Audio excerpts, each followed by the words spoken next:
Yep.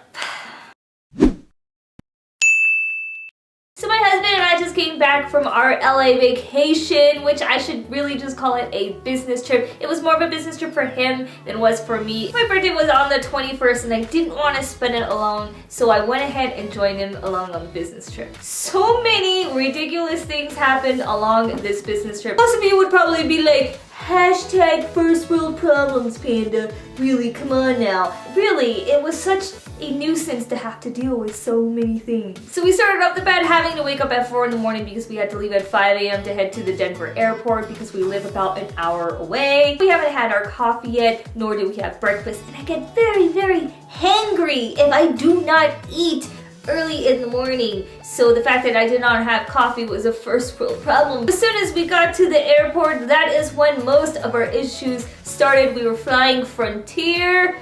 Frontier, yeah. Flying Frontier. Usually when you fly, they have these cute little kiosks that you can go ahead and check everything in yourself. You can check in your bags and whatnot. They had about 25 of those little check-in kiosks and none of them worked. Great. So we had to go ahead into this big massive line. I counted about like 50 people waiting to get checked in to our flights, and by the time we got there we almost missed our flight. So upon finally arriving to the check-in counter, we're like, yeah, we're kind of in a rush. Our flight's supposed to leave in 15 minutes and we still have to go through the TSA process. So yeah, we weren't too happy about that, so we rushed over to the TSA area, which luckily didn't take too long, and then we mad dashed over to our flight. Just barely made it to our flight. Luckily for us both, we have pretty decent health and we managed to like make it and run and get into the plane on time before they close the door. So that was number 2 of our frustrations already, and we're not even to LA yet. Going there was pretty much chill. We got the very front seats, so we had the big massive leg room, which was really nice, and our flight attendants were amazing. The landing part was a little bit but everything else was pretty good as far as that. And then this is where issue number 3 starts taking place. We managed to get our luggage and we head over to the Dollar Rent-A-Center because we had to, of course, rent a car to, you know, use for the whole week. And oh my god, let me tell you about Dollar Rent-A-Center! Upon getting there, the line was pretty much at the door. So I'm counting 30 to 40 people in line and 3 people at the checkout counter. Now that would have been fine and dandy with the 3 of them and 40 of us had they have been the Flash. But since they were not, our little visit trip in there was a total of like 2 hours just waiting in the line. 2 freaking hours. These people could not have been any slower, and the second that you finally managed to get to the check-in counter, they try and scam you with as much bullshit as possible. We pre-registered our car just so that we didn't have to deal with all that hassle, but we had to deal with it anyways because we have to, you know, sign leases and get the keys from the car and all that. And they try selling you like everything. Do you want a convertible? Do you want this high fancy car? Do you want it to fit 20 people when there's only 2 of you? So much added on bullshit that is just not necessary. You just have to go up there with a straight face and be like, bitch, this is my receipt. Just give me the fucking car. Just give me the car. So we managed to get our car and head towards the DoubleTree Hotel, or as I do call it, the DoubleTree HELLtel. DoubleTree, how you love to make me feel miserable. Of course, we rented for the DoubleTree Hotel because it was the cheapest at the time and it was the most convenient of the locations to where Howard's business is. When we arrived to the hotel, everything seemed to be going okay. That is until they gave us our keys to the door, walked into the room, and then quickly realized that our room was for handicap users only. The F? This guy who checked out this room to us, who had looked at Howard and myself, 2 perfectly normal, capable human beings, gave us a handicap room. I'm talking about handicap bathroom, handicap bedroom, everything. So we're like, yeah, definitely not going to say here, A, we need a bathtub at the end of the night, and B, I'm not gonna take a handicap room when someone who actually needs it. I'm not gonna do that. I'm not gonna be that guy. We wander back downstairs and be like, yeah, you gave us a handicap room. I'm pretty sure with this conversation that we had with the guy was either trolling us or he was very overly confused about everything. We tell him, you gave us a handicap room, and the guy's response is like, yeah. And we're like, no, we don't need a handicap room. We need another room. Big confused expression on his face. He's like, hold on. So you're trying to tell me you don't want a handicap room? No. Wait, so you don't need a handicap room? Clearly not, buddy. Gives us the new room keys and we make our way up to the second room.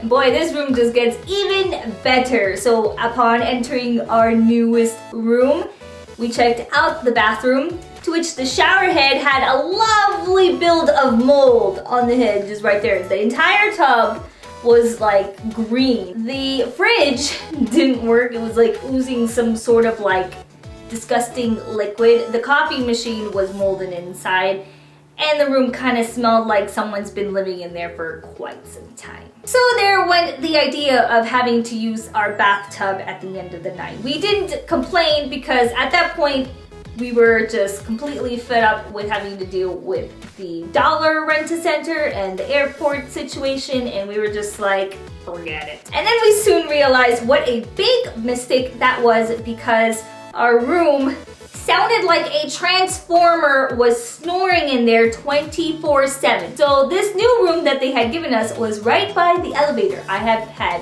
many hotel rooms right by an elevator with no issue. You never hear the elevator. You maybe hear like the carry of the suitcases as people go in and out, but never do I ever hear the humming of the elevator. We got 0 amounts of sleeps. And of course, us who don't want to complain yet again, just dealt with it, but what? On the plus side of renting out this hotel, we had Yard House right across the street, which we ate pretty much every single night, and it was amazing. The food was so delicious, and I loved all the waiters and the servers. And on top of that, it was the playoffs for NHL. So we got to see all of the playoff games that were going on every single night, and I was so excited because the bartenders were right there with us, and we also had some Kings fans that were sharing along with us as well. So that made that whole stay enjoyable. The rest of the trip, it was pretty much not too bad. The weather was pretty much like Eeyore. We had non-stop rain and just horrible, ugly, nasty weather. Pretty much came from Colorado to Los Angeles, so I brought my bathing suits for nothing. But on the plus side, I did get to see a ton of people that I hadn't seen in a while, and I spent my birthday eating sushi with my husband at one of our favorite restaurants over there, so that was definitely good. I also had a couple of coupons from Hot Top, and I'm like, sure, let me go ahead and use it. So I got my Fox and Dana Funko Pops, and I'm pretty excited because I love the X-Files. So this pretty much made my day. That was like my gift to myself. I got a couple of other things as well. But yeah, I'm really excited. It's not a reboot, guys. So a lot of people keep saying, reboots? It's not a reboot. It's not a reboot. They're like continuing from where they left off. So stop using that word. Stop using that word. Oh yeah, and this also happened along with our trip as well. So stupid me, I put my glasses in my suitcase and they crushed them. So yeah. Upon getting to the end of our business vacation, we realized that our flights weren't going to leave until nighttime. So we contacted Frontier. We're like, hey, is there any possible way, you can change this to like a morning flight, an earlier flight, any kind of flight that doesn't have to involve leaving at like 8 o'clock at night. And of course, Frontier will gladly do it for you for $600. That's right. If you ever want to change flights with Frontier, better make sure you got $600 because that's exactly what they're going to charge you. Pretty much end up cheaper if we just buy brand new tickets and just not show up to the ones that we already have booked. Frontier. And we contacted them on social media, everything, and we figured out, as we are already wasted our entire day at the airport and getting close, they tweeted at Howard, Yeah, we could have like switched that for you had you gone to the airport in the morning. That would have been lovely if the guy on the phone that we spoke to would have told us this in the first place, but no. The guy wanted us to pay $600 to switch our tickets. Yeah. Oh, and I am so glad to be home in my own house with a proper cleaning shower and bathtub. And some of you are probably, saying like, Panda, first world problems. Yeah, I hear you. Some of it probably is first world problems. Probably some of them is not. To us, it's a bunch of frustrations. I'm pretty sure I'm missing out on a bunch of like little things. Follow me on like my Twitter and Facebook and you'll see like all the frustrations that I vent out over there. And let me know if you guys have ever had any issues while flying or with like if you ever rented a car, if you had any trouble with your flights. I've heard some pretty hard stories from like Delta and things like that, so mine probably wasn't as bad as the ones that I have heard from many people. But damn, we're living in the future. It's 2015. Why is everything so damn complicating? And speaking of being in the future, I felt bad for the people who had their boarding passes on their phones because TSA was not having any of that. They're like, this futuristic shit, that ain't happening. Go print out your stuff. Yeah, you go wait in line. I don't care if your plane is leaving in 15 minutes. You go back in that 40 people line and you print. How dare you? How dare you become the future and save trees? How fucking dare you? And thanks for watching, guys. If this is your first time here, hi, my name is Panda. You should subscribe down below because I do post videos every Wednesdays and Fridays for reviews.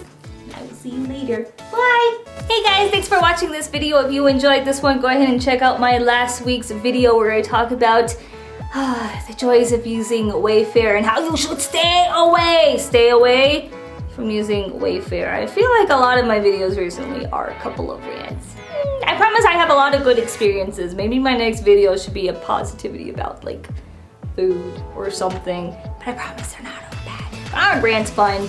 Rants are pretty much fun. But yeah, go ahead and click on the Bugs video over there that's playing and I'll see you guys later. Bye.